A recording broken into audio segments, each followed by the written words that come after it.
Welcome back to The Real Story with Jeanne Ives. I am not going to waste any time. This is a man who needs no introduction. It is Congressman Darin LaHood from the 18th Congressional District here from the state of Illinois. And Congressman LaHood, you just took a very important debt ceiling vote. And I want to hear all about that. Our audience wants to hear about that. You are a no vote. Tell us why. Well, Jeanne, great to be with you on The Real Story. It's a pleasure to join you. Yes, I was a no vote on the debt ceiling vote. And just to put it into context, Jeanne, about a month ago, the House Republicans in our new majority, we voted on a bill to raise the debt ceiling. And I voted for that one because it had significant spending cuts in there. But we also clawed back a lot of excess COVID money, about $500 billion. And we froze federal spending at 2022 levels. We basically said, we're not going to continue to spend at the level that we are. And lastly, as a part of that bill, I supported work requirements for able-bodied working people. People that are on TANF or SNAP or food stamps, if they can work, they ought to be working. And so we put that in there. So with those provisions, I supported raising the debt ceiling. Fast forward to this week, we had a new bill that Speaker McCarthy negotiated with President Biden, but in the end, I couldn't support it. And part of that is we have not been able to break our addiction to spending in Washington, D.C. We are $32 trillion in debt. And that's really hard for people to conceptualize that, Jeanne. But if you go back and just think about it historically, in 2008, when President Obama got elected, we were at about $8 trillion. Today, we're at $32 trillion. It's just an unstoppable appetite to keep spending money.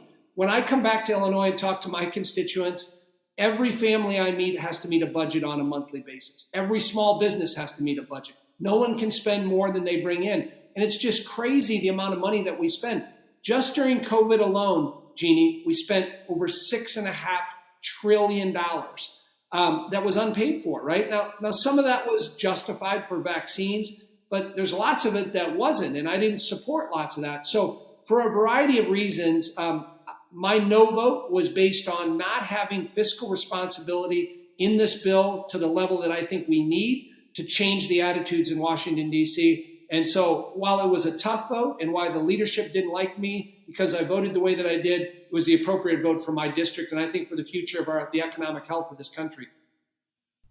So it's very interesting because some of the most liberal members of the Illinois Congressional Delegation, including Jeanne Schakowsky, Delia Ramirez, who is my personal person that I like to highlight her votes, Delia Ramirez, Chuy Garcia, Jeanne Schakowsky, and they voted no too, but for obviously different reasons. I don't want to speak for them, but yeah, I mean, no, and I don't. But I mean, obviously, everybody has to vote their own conscience in their district, and I think I don't think they were happy with the position their leadership took on this bill. Also, I was one of 70 Republicans in the House. Of course, we have 222 that voted against it, and a lot of the members that in the Republican caucus that voted no, I think had similar views that I did on this, and I think we could have done much more here. Okay, so is there anything you can do? Because what we do know about this apparent agreement is that potentially we could add another $4 trillion to our debt. Is that going to happen, or is there any way that you can stop that spending? Well, the answer is yes, there's a way we can stop that. Obviously, Republicans control the House now. We control the appropriations process. So we're about ready to begin here in June and July voting on the 12 separate appropriation bills that'll come through the House. And I'm going to give Speaker McCarthy credit. First of all, on this debt ceiling bill that we voted on, we actually had 72 hours. We put in a new rule when we started in January that said every bill we vote on, we need 72 hours to actually read the bill, digest it, find out how much it costs, get feedback from our constituents. That's what we did on the debt ceiling bill, and I think it worked well. All 12 of these appropriations bill where we spend taxpayer money, we're going to have an opportunity, obviously, to digest and read those bills 72 hours in advance. But more importantly, we're going to be able to offer amendments. We're going to have more of a free-flowing process where we can cut things. That's where I think we have a real opportunity as fiscal conservatives to offer amendments, to put forth before the Congress ideas on how we reform spending. And so that'll give us another opportunity to do that. And what I've said, Jeannie, is everything should be on the table, right? I know, listen, I'm a defense hawk like the next person. I support our intelligence community, but everything needs to be on the table when we're $32 trillion in debt. And so I think lots of programs that we need to look at for wasteful spending. Well, I would agree with you. And, as somebody who is a veteran herself, who has kids, a Navy pilot, another son at West Point, listen, military spending is really important to me, but I can tell you there is a waste in that budget as well that can be tightened up. So I think you do need to look at everything. Well, I appreciate you saying that. And that's, it's tough when you're going against the military hawks in the Congress, it's tough to convince them that you need to cut. I mean, I would just looking at kind of the wokeism and the cancel culture that's seeped into the DOD and our intelligence community. It's really unfortunate, but there's lots of areas in that space where we can cut back on. And like anything in government, Jeannie, you got to look at how do you make it more efficient, more effective, more accountable. Clearly, we can do that in our defense budget. Okay, so it was interesting. Daniel Flynn, writing in the American Spectator, gave two suggestions for in case the debt ceiling debate comes up again, which is going to be. He had two suggestions for conservatives. He said, first, conservatives must reverse the narrative that people refusing to go further into debt represent recklessness, and people wanting to perpetually borrow to pay bills represent responsibility. So we need to change the way we message to people. I don't understand how Americans don't understand this basic concept. Jeannie, it's scary in some ways when you do polling now and you rate voters, what's your top 10 list? The debt doesn't even register anymore. Part of that is because, and again, we're the highest we've ever been in the existence of the country, $32 trillion. But when you talk to people on where's that on your list of priorities, it doesn't register. I think part of that is it doesn't affect them on a daily basis. It doesn't affect them on a monthly basis. But as you know, the further we go into debt, the further the Chinese buy our treasury bills. They're the ones that are controlling our treasury bills. And the last thing we ought to be doing is be giving China more authority over us by buying our treasury bonds. But that's what's happening when we continue to. And really what it is a big Ponzi scheme in terms of our debt. And we don't want to be the ones holding the bag when the music stops. But that's essentially what could happen. And so, listen, it's incumbent upon us that believe in fiscal responsibility as Republicans to continue to raise the level of awareness on this and make sure people are well aware of it. And then the last point that I will make, Jeannie, is, as you know, our federal budget now, almost 70% is, mandated money. It goes to Medicare, Medicaid, Social Security, and that's going to continue to escalate. We got to get a handle on how we, fund this 70% in our budget, because we're not going to have enough money for anything else. That has to be a bipartisan solution on how you do that. Both parties got to come together. I mean, if you talk to some of our top military people, when you ask them what is the biggest threat to the United States, it is our debt. That's our top military people that I respect saying that. It's not some foreign adversary, even though we need to be aware of China and Iran and Russia, but it's our own debt. And the quicker we wake up to that, the better off we're going to be. I know. So I think that people are more responsive to individual line items that they find appalling that the government is funding. And maybe that's where we need to work on, is like literally getting a laundry list. Did you know you're funding this? Did you know you're funding this? I mean, in the Illinois state budget, we know that we just funded $300,000 to BLM of Lake County, basically a Facebook group. And nobody's talking about it. Except for us, we're talking about it. But I think that is where you can maybe garner some more support. But let's move on, because, I mean, I really, that's past you. It's going to come up again. We're glad. I'm happy with your no vote. I think that's exactly where you should have been. But let's talk about some other stuff, because you guys have had an incredible 4 months under Speaker McCarthy's leadership in passing significant legislation. Maybe just give us a short list of some of the most significant legislation that has gone over to the Senate side. Yeah, sure, Jeannie. Well, listen, I think when we ran last November on why we want to fire Nancy Pelosi and take over, I mean, there was two things. Obviously, we want to stop the liberal progressive agenda.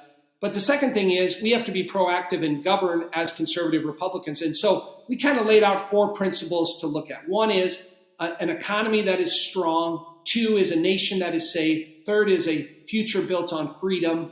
And 4th is a government that's accountable. Now, those are broad themes, but we've tried to govern over the last 4.5 months with those 4 themes in mind, being attentive to the voters that gave us this majority. Now, it's a tight governing majority, but I think we've done an excellent job in terms of passing legislation in the House that executes on those promises that we made. We've created a weaponization committee that looks at the weaponization of the federal government. We've seen far too many instances where the FBI, the CIA, the U.S. Department of Justice has treated individuals differently because of their political affiliation. We saw what happened in the Carter Page FISA application and Russiagate. So this new select committee led by Jim Jordan is doing an excellent job in terms of highlighting what we need to do to fix and weed out the politicalization of our federal government. That's number 1. Number 2, day 1, our first bill was to rescind the hiring of 87,000 new IRS agents, right? To defund that. Democrats passed that in a partisan way last year.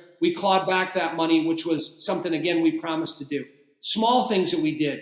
We were able to kick Adam Schiff off the Intelligence Committee. It needed to be done a long time ago. Eric Swalwell off the Intelligence Committee.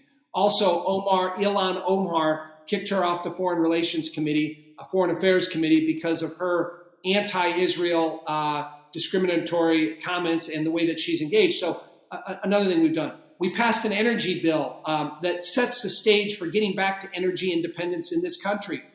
We were a net exporter of energy out of this country at the end of the Trump administration through policies Republicans put in place. We lost that with Biden coming in, shutting down the Keystone Pipeline, moving to this radical new green agenda. We did something about it. Now, that bill, the energy bill that we passed that gets us back to energy independence, it's probably going to die in the Senate. But what we've tried to do with all of these different bills that we've passed, Jeannie, is set the stage for why we need a Republican president in 24, why we need a Republican Senate. We need to win a couple seats to get that, and lay out of what it means to govern as conservative Republicans. The other point is holding the Biden administration accountable. We have an obligation and responsibility under the checks and balances of the Constitution to hold this administration accountable.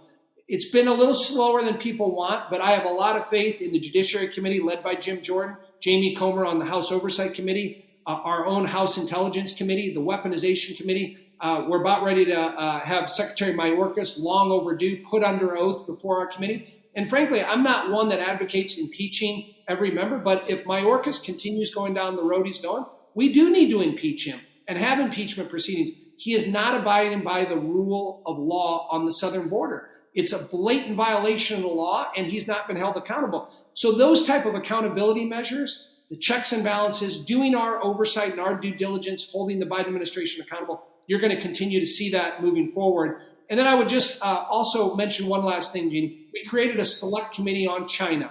And Speaker Pelosi would never do this. Speaker McCarthy created it. I'm a part of that select committee on China.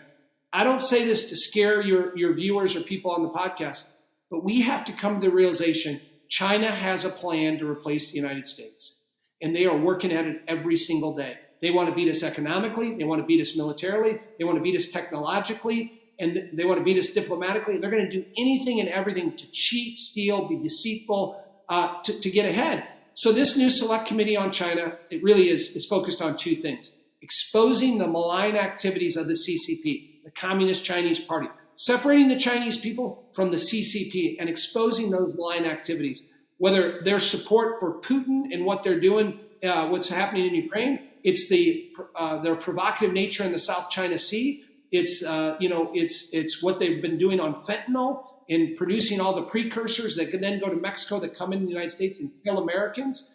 It's their wolf warrior diplomacy. They continue to badmouth the United States. It's a variety. And then who can forget the balloon that flew over the United States at the end of February, and how, again, what did they say when that happened? Oh, they said it was a weather balloon. Again, you cannot trust or believe the Chinese on this. So this new select committee, again, exposing those malign activities. And then secondly, how do we win the strategic competition?